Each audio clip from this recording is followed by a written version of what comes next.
Hi everyone, number one Marmaduke fan here, and this is going to be my review of the very last in the 2016 Darkwing Duck series by Sparrow and Silvani, issue 8. It was canceled, and there were some interesting plot points set up for future issues, but spoiler warning, we're never going to get to see those unless maybe there's some kind of revival. And after reading 8, if there's any revival of the Darkwing Duck comics, I want Sparrow and Silvani on it, even if it's a reboot and he doesn't get to finish the story he was building up here.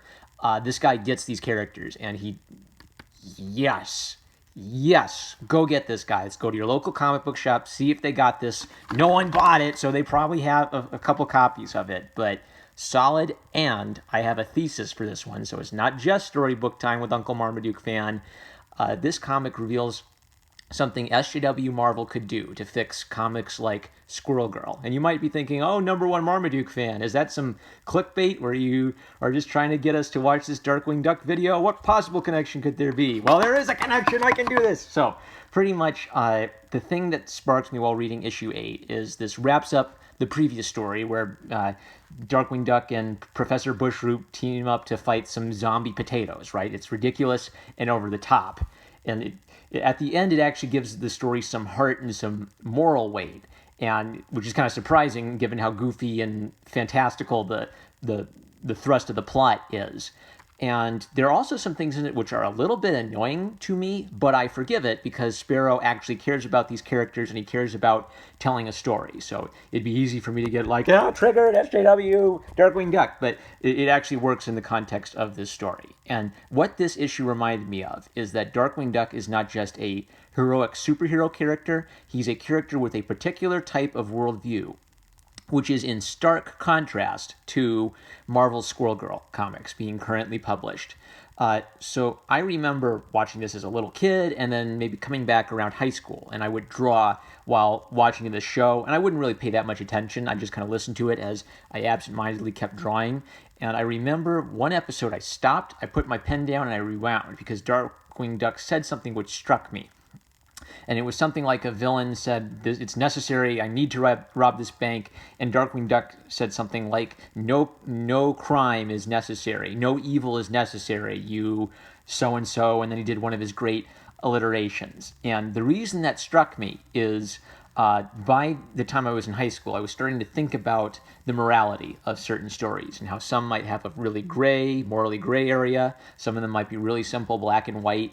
White cowboy hat, black cowboy hat, tails. Some might have a little bit of a mix of those elements. And what struck me about that scene is when Darkwing Duck says, no evil is necessary, it's not just a generic, do what's right, kids, kind of a message. He is articulating moral objectivism in the context of a cartoon. And when you think about Batman, the certain versions of Batman who inspired him, Batman also has a bit of that conservative vibe to him, where they're not necessarily that sympathetic to criminals. They're not necessarily that, when someone commits a crime, they don't say, oh, it's society's fault, it's capitalism's fault. They believe in individual responsibility for what you do, whether right or wrong. So if you as an individual do heroic stuff, they admire you. If you as an individual do evil stuff, they believe you are personally responsible and you have moral agency. You're accountable for that. So Darkwing Duck was saying that no matter what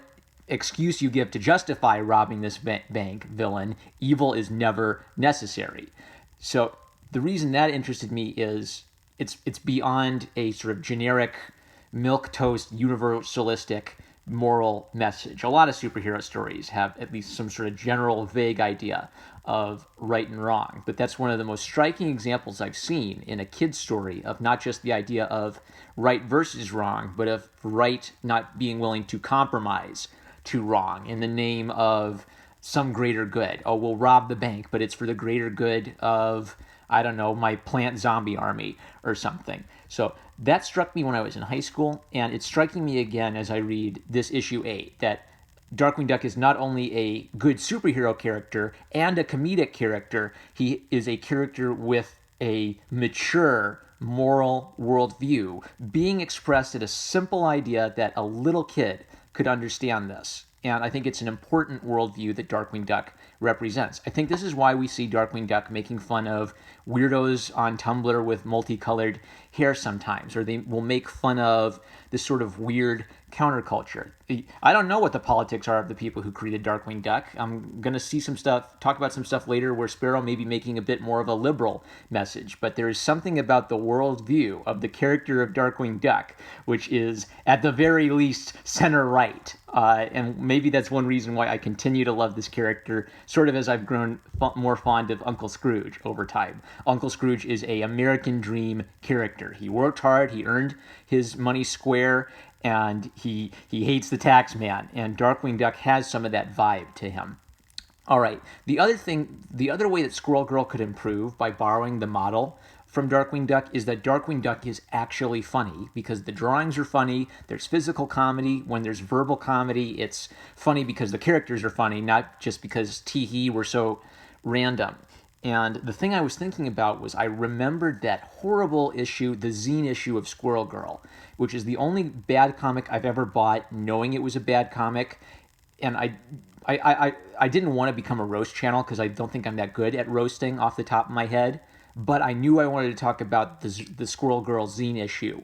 By the way, no one has claimed the digital code for the Squirrel Girl zine issue yet. So when the day before that digital code expires, I've got something really special planned for this channel centered around the Squirrel Girl zine issue. But in that comic, there is a whole scene written by Ryan North that is essentially tee-hee nihilism. Tee-hee naturalistic materialism. We're all going to die. Life is meaningless. You are meaningless. You mean nothing. Here's a cute rainbow. Isn't that funny, kids? And that sickened me a bit because this is supposed to be their Marvel's comic for kids. And to be fair, maybe Ryan North is making fun of the villainous character and saying he's a nihilist, but the total tone of the story and the total tone of the humor in Squirrel Girl is tee-hee, nothing matters. We're all just atoms floating through space. We're all going to die. This comic book doesn't matter, and you don't matter. And in contrast to that, the humor of Darkwing Duck is moral. It's funny when he falls on his face because he's proud, and pride cometh before the fall. You're invested in him as a hero because he's a dad who cares about his daughter and actually is a cool dad. He's not a Homer Simpson character who's constantly getting belittled and emasculated. This is a great character on so many beats. It's the only combination of good action, hero story, and comedy I've seen wrapped up together, where it's both funny and cool. And I've read so many comic books that stink because they don't know what they are. Are you a goofy little story for stupid kids, or are you some edgy, dark, mature story for adults? Do you want me to just be laughing at these characters because they don't matter, or do you want me to care about these characters? Darkwing Duck is those two things united into a whole, and it's got to be so hard to make that work. I don't know if this is the best Darkwing Duck story I've ever read from Sparrow, but just the fact that he was able to do that in this issue makes me so happy. I want to go get every issue of this I missed. I want to get his old run of the Darkwing Duck comics before the 2016 run, and I want this guy back. Hey Disney, hey Joe Books, Aaron Sparrow and James Silvani. These guys get Darkwing Duck. You get them on any new comic book adaptations you do of Darkwing Duck, because this freaking rocked. Go support these books to tell Disney you like what these two are doing. If you like what these two are doing, I hope you do. Hey, let's see if I can convince you on that. So as before, this Weasel character is our omniscient narrator, and he gives some great purple prose setting up the story that's coming and the danger that awaits our heroes. And as was hinted last time, Gizmo Duck is a guest star in this issue, which is I was never the biggest DuckTale fans, but he was a fan favorite from the 90s DuckTales show. And he's guest starred in Darkwing Duck a couple times.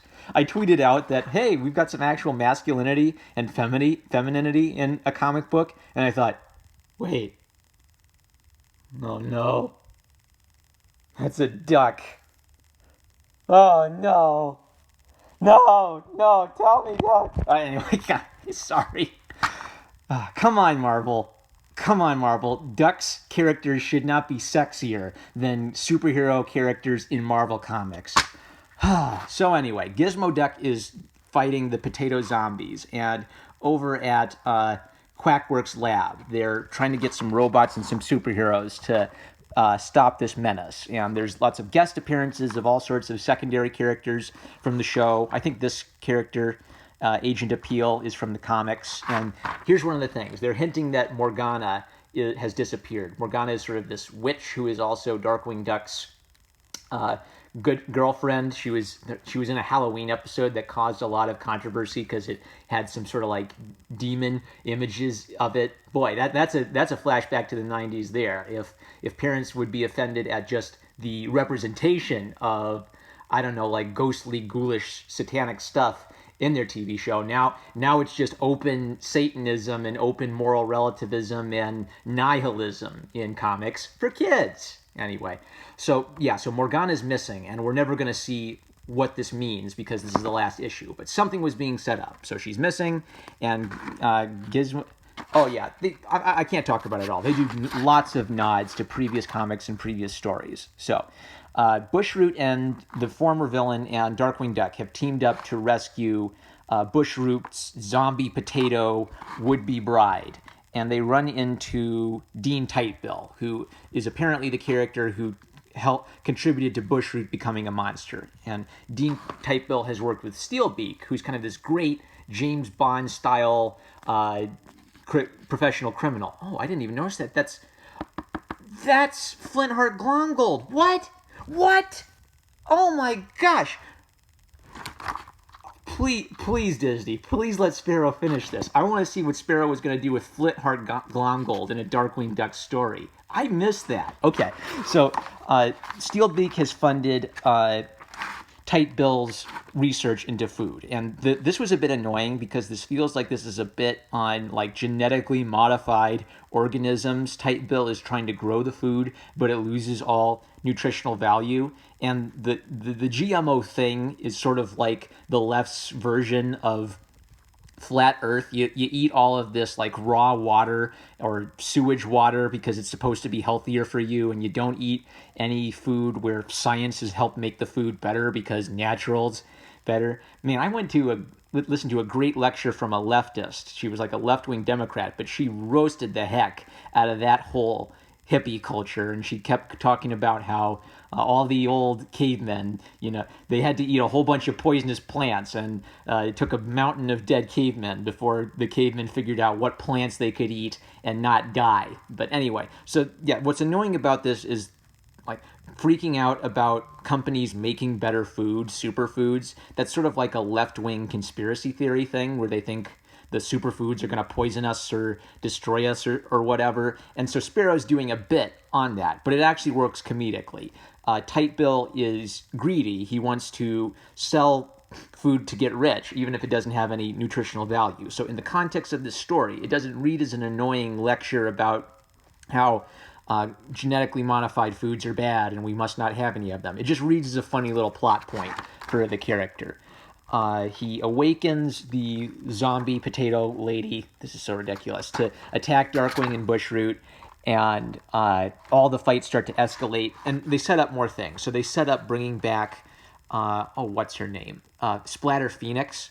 Oh, I forgot that. Splatter Phoenix is a roast of postmodern art culture, and I love it because I didn't pick that up when I was a kid. Now that I know what the heck postmodern art theory is, I freaking love everything about Splatter Phoenix. Right? How many children's TV shows have you seen that tackle postmodernism and just roast the ever-loving hay out of it? So Splatter Phoenix was like this rebel experimental painter who invented paint that would let her turn all paintings into real life things, and she was just totally a send up of chic art culture. I loved it. Anyway, but sadly they were setting up bringing her back, and that'll never happen unless they resurrect this series or something. So Gizmo Duck finds out where Darkwing is, and he tries to do some catchphrases. Let's get catchphrase taken. To infinite catchphrase taken. Well, dookie buttons. Catchphrase available. Sigh. I chuckled. There's a good ratio of gags that sail to gags that fall flat in this. So I'm continually chuckling about once per page. And the great drawing helps sell that because the characters are expressive. They move, they have life, they have energy.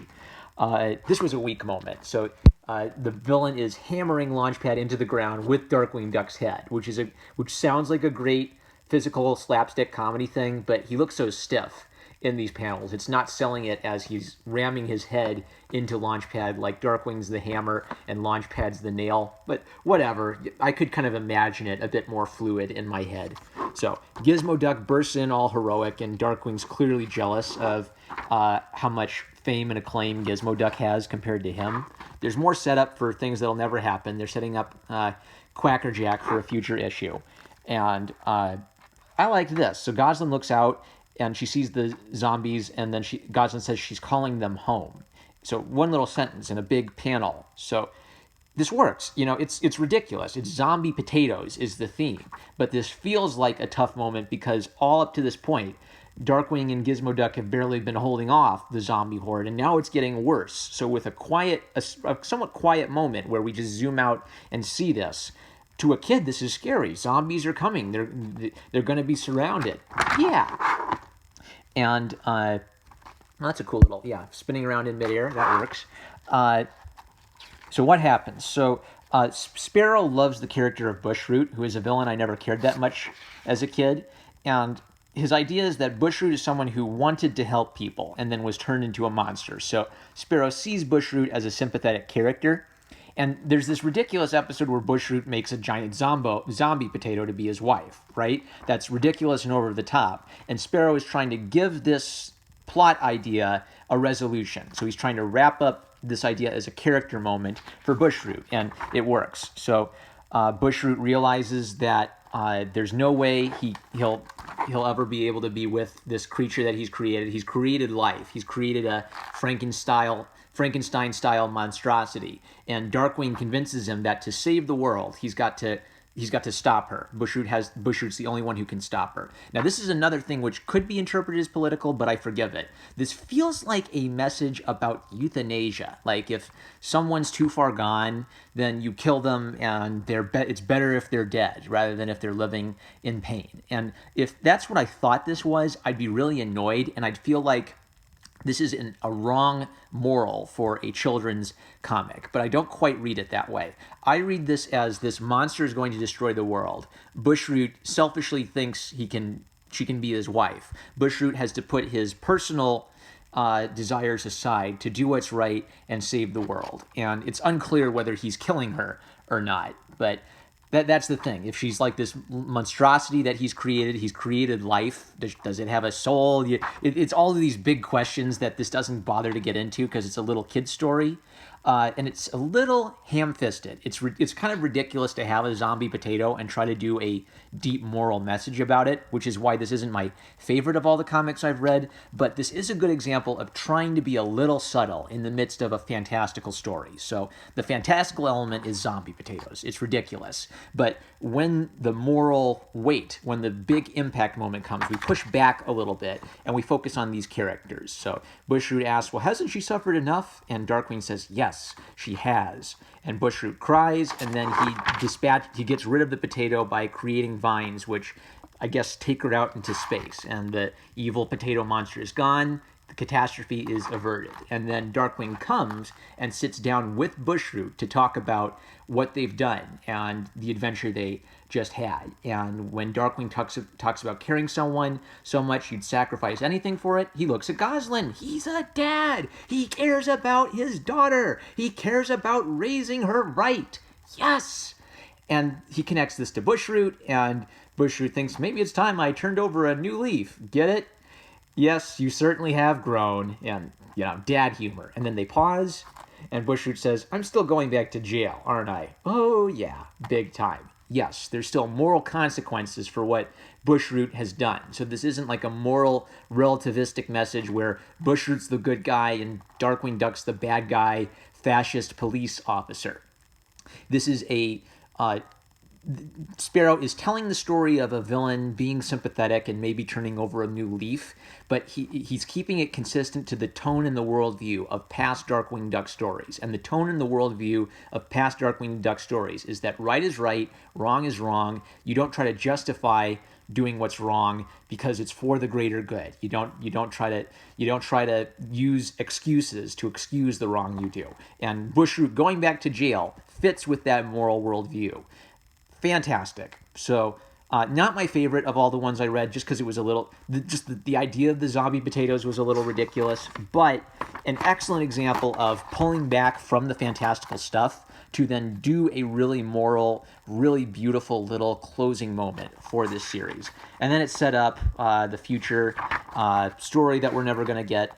I don't know. Tweet Disney. Let them know you want them to bring back Darkwing Duck comics. If you do that, let me know, because I want to know if you do that. But yeah, great closing comments from the team, and more great bonus materials. So I love it. This was a great series. I'm sorry it didn't do better. I will be going back to do the digital comics of the previous series, so that'll be podcast format. I had to use the iPhone for this one because I can't find the digital comics for this anywhere. Joe Books, so that reminds me. Joe Books, please be better about getting the digital editions of these out, because I think it needs to have that as a backup. If you didn't get this in floppy or in trade paperback, there was no way to support this financially whatsoever. And if they had gotten the digital books out sooner, then maybe some people who didn't want to go into the comic book shop still could have gotten the digital editions of these. Go to your local comic book shop, see if they have some of these. If they don't have the Darkwing Duck comics, you will love any of the Disney Duck comics. You will love Duck Avenger. They have similar, there's a similar pathos and a similar beauty, humor to all of the Disney Duck comics coming out. Darkwing is one of my favorite hero characters of all time, and the Joe Books Darkwing Duck comics continue his legacy, and I highly recommend this to any fan of the show. I strongly recommend this to parents who may not have seen this show before. This is a show with a moral worldview to it, and it's one I'd want young people in my family or future children of mine to have instilled within them. I'm #1 Marmaduke fan. I love you guys. Why don't you like, comment, and subscribe? If you want to get notified of more videos from me in the future, hit the little bell icon and you'll get a notice of when my next video comes out. Catch you later.